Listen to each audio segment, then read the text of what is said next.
দেখুন, এই ভোট দেওয়াতে আমি খুব মানে মনে হচ্ছে যে অনেক বছর পর আমি এই রাষ্ট্রের যে একজন নাগরিক এবং নাগরিক হিসেবে যে আমার একটা ভোটাধিকার আছে সেটি আমার আজকে মনে হচ্ছে আনন্দ হচ্ছে।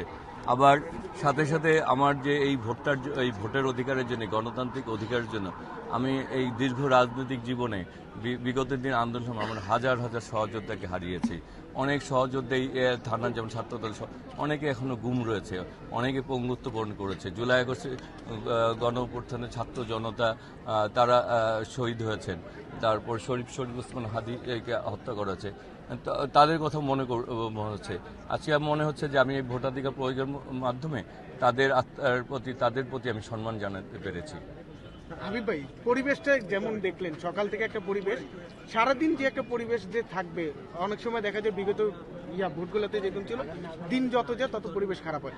আপনি প্রার্থী হিসেবে কেমন চাচ্ছেন ঢাকার 9 আসনে ভোটটা আসলে কেমন উপহার দিতে চান জাতিকে, সেই বিষয়টা? দেখুন, আমি তো বললাম যে আমরা অনেক ত্যাগের বিনিময়তে পেয়েছি এবং আমি চাই আসলে বাংলাদেশ একটি গণতান্ত্রিক বাংলাদেশ হবে, ভোটাধিকার এবং স্থিতিশীল থাকবে এবং ঢাকা নয় নিরাপদ থাকবে। মানুষ যাতে আমি চাই সেই প্রতিনিধি হতে যে প্রতিনিধি আসলে মানুষের ভোটে নির্বাচিত হবে। অন্য কোনো প্রতিনিধি হওয়ার মানসিকতা নিয়ে আমি বড় হইনি। আমি আজকে কর্মী থেকে আমি নিজেকে কর্মীই মনে করি। আর এই এলাকাটা হচ্ছে আমার সবার সাথে আমার একটা সম্পর্ক রয়েছে। এই যে তাদের কাছে আমার একটা দায়বদ্ধতা রয়েছে। আমি চাই যে এলাকার যারা ভোটার তারাই তাদের প্রতিনিধি নির্বাচিত করবে। তাতে হবে কি, যে প্রতিনিধি নির্বাচিত হবে সে তাদের কাছে জবাবদিহিতার মধ্যে থাকবে এবং এলাকার মানুষের ভালোবাসা ছাড়া একটা সুস্থ সুন্দর ভোট ছাড়া আপনি আসলে মানসিকভাবেও তো শক্তিশালী থাকা যায় না, আর এলাকার উন্নয়নও ভূমিকা রাখা যায় না। সুতরাং আমি চাই একটা সুন্দর সুষ্ঠু একটা ভোট বাস্তবায়ন। কোনো অভিযোগ আছে কিনা? না, তবে ওই যে অনেক ক্ষেত্রে দেখা যাচ্ছে যে আসলে ব্যালট পেপারটা কিভাবে ভাঁজ করবে এটি নিয়ে অনেকে আছে যে অনেকে জানতে চায় যে পুলিং অফিসার যারা আছে, প্রিজাইডিং অফিসার তারা যদি একটু দেখিয়ে দিতেন যে ব্যালট পেপারটা কিভাবে ভাঁজ করবে তাহলে ভোটারদের জন্য সুবিধা হয়।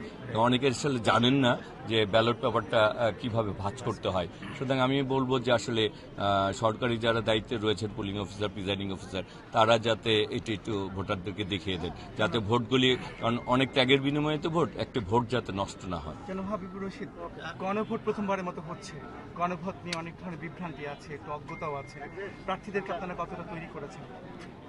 প্রার্থীদেরকে না ভোটারদেরকে? ভোটারদের, দুঃখিত। আচ্ছা, সেটা হচ্ছে যে আসলে এখন যে ভোটাররা তারা আসলে আমাদের যেহেতু সবাই সচেতন নাগরিক, কারণ আমাদের ভোটাররা ইলেকট্রিক মিডিয়া, প্রিন্টিং মিডিয়া, বিভিন্নভাবেই কিন্তু তারা সচেতন রয়েছে এবং তারাও চায় যে বাংলাদেশকে তাদের প্রতিনিধিত্ব করতে, যেভাবে বাংলাদেশটা আগামী দিনে ভালোভাবে মানুষ অংশগ্রহণে থাকবে, মানুষ তার অধিকারটুকু ফিরে পাবে। সুতরাং আর আমরা তো সংস্কারের পক্ষে বিএনপি, আমরা সংস্কার নিয়ে সবসময় কথা বলছি। সুতরাং আমার মনে হয় যে মানুষ ইতিমধ্যে তার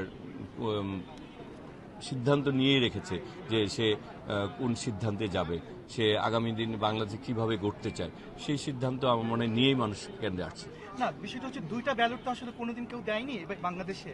দুইটা ব্যালট এবং আরেকটা ব্যালটের একটু নতুন ব্যালট এবং সেখানে একটু পড়াশোনার ব্যাপার আছে। কিছু কিছু জায়গায় হয়তো বা এটা নিয়ে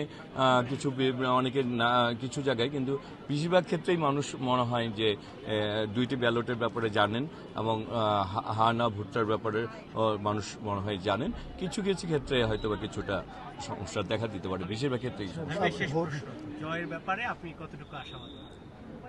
ব্যাপার হচ্ছে যে আমি এটা ছেড়ে দিয়েছি ভোটারদের উপরে, আর আমার দীর্ঘদিন তো তাদের সাথে ওই উঠা বসা করেছি।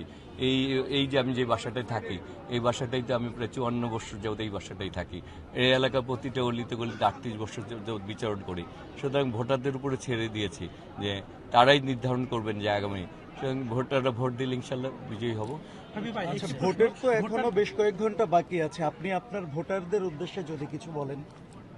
আমি ভোটাররা আসলে যেহেতু আমি বিগত দিনে তাদের সাথেই বড় হয়েছি, তারাই আমি যেমন সব জায়গায় বলি যে আমার অতীত বর্তমান যদি মনে হয় যে আগামী ভবিষ্যৎকে আমি তাদের নিজেকে ভবিষ্যতের জন্য উপযুক্ত করেছি এবং অতীতে আমি ভালো ছিলাম, ভালোর সাথে ভালো কিছু করার চেষ্টা করেছি, তাহলে ইনশাল্লাহ ভোটাররা আমাকে পছন্দ করে দিবেন। এবং আমি বলেছি যে আমার রাজনৈতিক জীবন, ব্যক্তিগত জীবন খুব স্বচ্ছ, মানে আপনারা ইচ্ছা করলেই জানতে পারবেন যে কোনো জায়গাতে, যেহেতু আমি একটা নির্দিষ্ট এলাকায় এই এলাকায় বড় হয়েছি, সুতরাং অতীত বিবেচনা করে হ্যাঁ যদি মনে করে হাবিব ভালো ছেলে, হাবিব রেদে আগামী দিনে আমরা সবাই ধরে কাজ করতে পারবো, এলাকা ভালো করতে পারবো, বেছে নেবে আমাকে ধানেশী। আর বিএনপির ধানেশী দেশচন্দ্র বেগম খালেদা শহীদ রাষ্ট্রপতি জিয়া রহমান তারেক রহমানের ধানেশী যে গ্রহণযোগ্যতা এবং তার জনপ্রিয়তা রয়েছে, জোয়ারও রয়েছে। এখন পর্যন্ত ভোটারদের উপস্থিতি কিভাবে মূল্যায়ন করবেন? আলহামদুলিল্লাহ ভোটাররা তো আসছেন কেন, ভোট দেওয়ার জন্য তাদের আমার মনে হয় আগ্রহ রয়েছে, স্ফূর্ততা রয়েছে, কারণ মানুষ অনেকদিন পর মনে করছে যে তার ভোটেই তার প্রতিনিধি নির্বাচিত হচ্ছে। থ্যাংক ইউ ভাই।